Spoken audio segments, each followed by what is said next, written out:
Cinema நேயர்களுக்கு அன்பு வணக்கம். வெல்கம் டு எம்டி திரை. இந்த ஷோல மிஷன் இம்பாசிபிள் த ஃபைனல் ரெக்னிங் அப்படிங்கிற ஹாலிவுட் திரைப்படத்தினுடைய ரிவ்யூ தான் நம்ம பார்க்க போறோம்.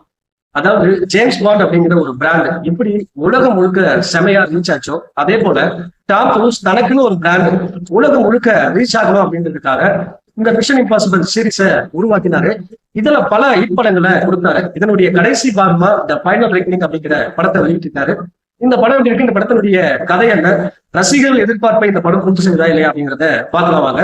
இந்த கடைசி பாகத்தை 2 பாகமா வெளியிட்டிருந்தாரு. முந்தைய பாகத்துல இந்த உலகமே ஏஐ கண்ட்ரோலுக்கு கீழே போற மாதிரியும் அதனுடைய பெயர் நாட்டா அப்படின்ற மாதிரியும் சொல்லியிருந்தாங்க.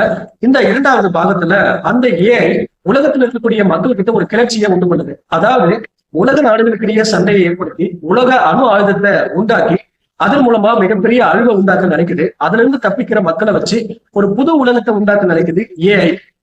இதை தடுத்து நிறுத்த சில ஆண்டுகளுக்கு முன்னாடி கடல்ல மூழ்கின நீர்மூழ்கி கப்பல் இருக்கக்கூடிய அந்த டிவைஸை எடுத்து அதை வேற ஒரு டிவைஸோட கனெக்ட் பண்ணி அந்த ஏஐய ஒரு 5G டெக்னாலஜி உள்ள ஒரு டிரைவுக்குள்ள கொண்டு போயிட்டு கண் இமைக்கிற நேரத்துல வெளியே எடுக்கணும் அப்படிங்கிறத செய்ய முடியாத ஒரு மிஷனை செஞ்சு முடிக்க ஈத்தன் களத்துல இறங்குறாரு. அதை செஞ்சு முடிச்சாரா இல்லையா அப்படிங்கிறத உச்சகட்ட பரபரப்புடன் சொல்லக்கூடிய திரைப்படம் தான் மிஷன் இம்பாசிபிள் த ஃபைனல் ரெக்னிங். இந்த படத்தை பத்தி ஆலோசனை அப்படின்னா, ஈத்தன் வரக்கூடிய நம்ம டாம் க்ரூஸ் பட்டையை கிளப்பிருக்காரு அப்படின்னு தான் சொல்லணும். குறிப்பா நீங்க எந்த சவாலை வேணாலும் கொடுங்க, என் உயிரை கொடுத்து என் டீமோட அந்த சவாலை முறியடிப்பேன் அப்படின்ற மாதிரி நிலம், நீர், ஆகாயம் எல்லா இடங்கள்லயும் தூள் கிளப்பிருக்காரு நம்ம டாம் க்ரூஸ். குறிப்பா ஏதோ ஒரு மிஷனை செஞ்சு முடிச்சோம் அப்படின்ற மாதிரி இல்லாம அந்த ஏஐ எப்படி உருவாச்சு. அதாவது மிஷன் இம்பாசிபிள் முதல் பாகத்துல டாம் க்ரூஸ் அதாவது அவருக்கே தெரியாம ஒரு மிஷனை செஞ்சு முடிப்பாரு. அதன் விளைவா இந்த ஏஐ உருவாயிருக்கும். சோ அந்த முதல் பாகத்துல இருந்து இந்த ஃபைனல் பாகத்தை கனெக்ட் பண்ணிருப்பாங்க. அந்த கனெக்டிவிட்டி எல்லாமே வேற லெவல். குறிப்பா திரைக்கதை பட்டாசா இருந்துச்சு அப்படின்னு தான் சொல்லணும். அதே போல முந்தைய பாகத்துல ஒரு டெக் ஆய் வருவான். அந்த டெக் ஆய் இந்த ஈத்தனட்டுக்கு உதவுற மாதிரி இந்த திரைக்கதையில கொண்டு வந்திருப்பாங்க. இந்த பாகத்துல அது எல்லாமே நீட்டா ரசிக்கிற மாதிரி இருந்துச்சு. அதே போல ஈத்தனட்டோட கேர்ள் ஃபிரெண்ட் ஒரு பிக்பேக்ட் அப்படின்ற மாதிரி நமக்கு தெரியும்.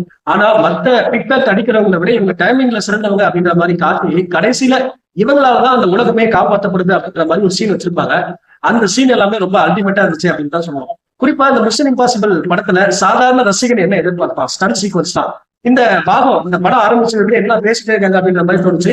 அதெல்லாம் கதைக்கு தேவையா தான் இருந்துச்சு. ஒன்ஸ் ஈத்தன் அந்த மிஷன்ல இறங்குனதுக்கு அப்புறம், அதாவது அந்த டிவைஸ் எடுக்கிறதுக்காக கடலுக்கு அடியில போகும்போது அவரே மூச்சு அடிச்சு திணறும் போது நமக்கே மூச்சு அடிக்கிற மாதிரி இருந்துச்சு. அந்த அளவுக்கு சீன்ஸ் எல்லாம் வேற லெவல்ல இருந்துச்சு.